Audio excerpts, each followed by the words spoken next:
but de cette journée, c'est d'abord de montrer ce que le CBIOS a fait ces dernières 5 années.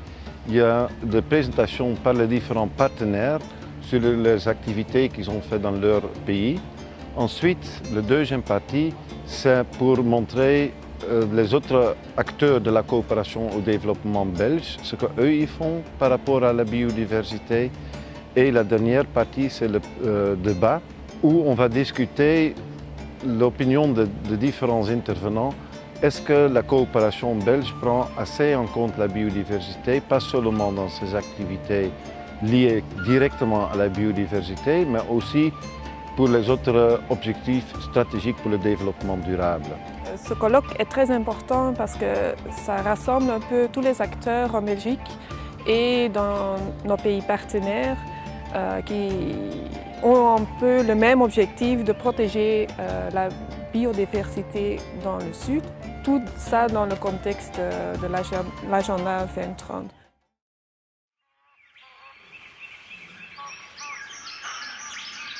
Yeah, so the talk will be, it's actually shared with Vincent Henin from Louvain Coopération.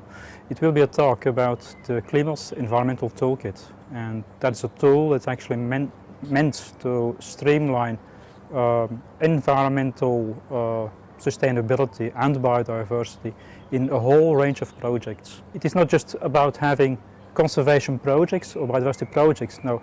The idea is how can we mainstream that in all the other projects we're doing.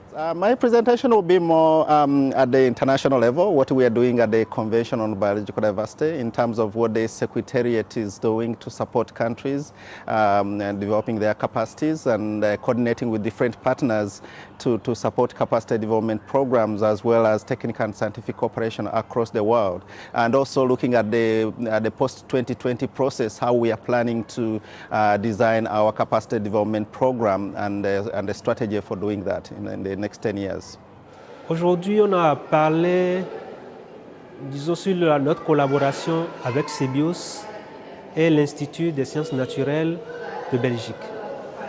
Donc, nous avons pu présenter les résultats de notre collaboration sur la biodiversité et puis les risques océaniques, comment est-ce qu'il faut modéliser ces risques océaniques afin de faire une alerte précoce pour pouvoir permettre la prise de décision aux décideurs. Je viens présenter un outil qu'on appelle outil d'intégration environnementale.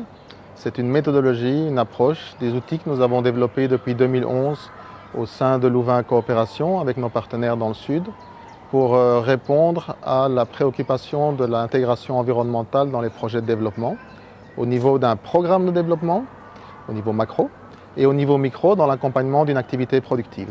Je suis venu parler des services écosystémiques dans les aires protégées du Burundi. Les services écosystémiques nous ont fournis par les écosystèmes. Par écosystème, on entend un cadre de toute vie. La biodiversité, il est essentiel à nos écosystèmes. Alors, dernière question, qui reviendra aussi tantôt. La coopération belge au développement intègre suffisamment la biodiversité dans ses activités. Donc, on va essayer de faire bouger les 40% vers moins.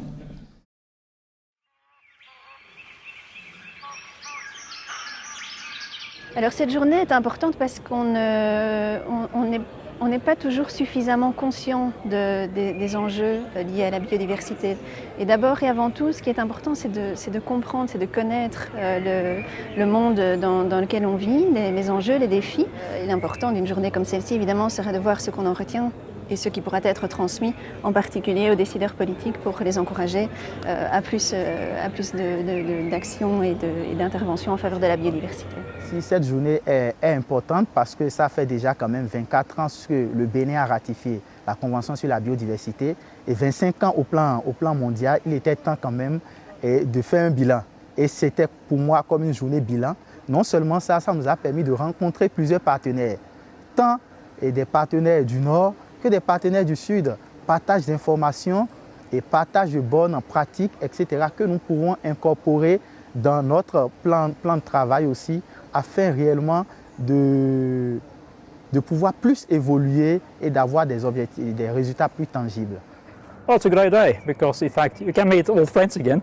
And, well, we all have a common agenda, but unfortunately we're often separated and put in our own little working cell. And there is clearly a much bigger need for integration of the NGO work, the university work, the Belgian development aid work. Far too often we work side by side or next to each other instead of working together with each other. Ça a été une journée très enrichissante, surtout à travers les échanges, et ça a permis de comprendre les activités menées par le programme CBIO dans d'autres pays de la sous-région et même hors de l'Afrique. Et ça a également permis d'avoir une vue beaucoup plus large des différents protocoles qui ont été signés. Je veux parler du protocole de Nagoya et leur application effective sur le terrain. Pour mettre la biodiversité dans l'agenda de la coopération. Vous pensez que ce n'est pas encore assez? Non, pas encore. On a fait une évaluation il y a quelques années de la coopération et le lien avec l'environnement, la coopération belge. Et dans cette évaluation, on a vu que l'environnement n'est pas suffisamment intégré dans la coopération. I think every day where practitioners, experts, those that are doing the work on the field, decision makers come together to discuss how they can better mainstream ecosystems and nature into development cooperation is applaudable. The main challenge is to really have those that are not converted yet. And I'm looking forward to see the list of participants here today and to see if this event has been able to convert a few others about the importance of nature in development cooperation. Nous avons encore deux questions à vous poser. Ce sont les mêmes questions qu'on vous a posées ce matin. La question, est-ce que la préservation de la biodiversité contribue à la réduction de la pauvreté dans les pays en développement? Et de la même façon, vous pouvez voter et on va voir la différence avec les réponses de ce matin.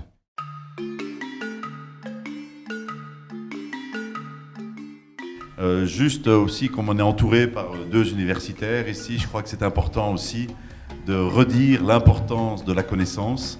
Tous les services que la nature rend aux citoyens ne sont pas encore connus assez des citoyens et des décideurs. Et donc, il faut encore continuer à investir dans cette recherche. Parfois, c'est la responsabilité aussi des pays.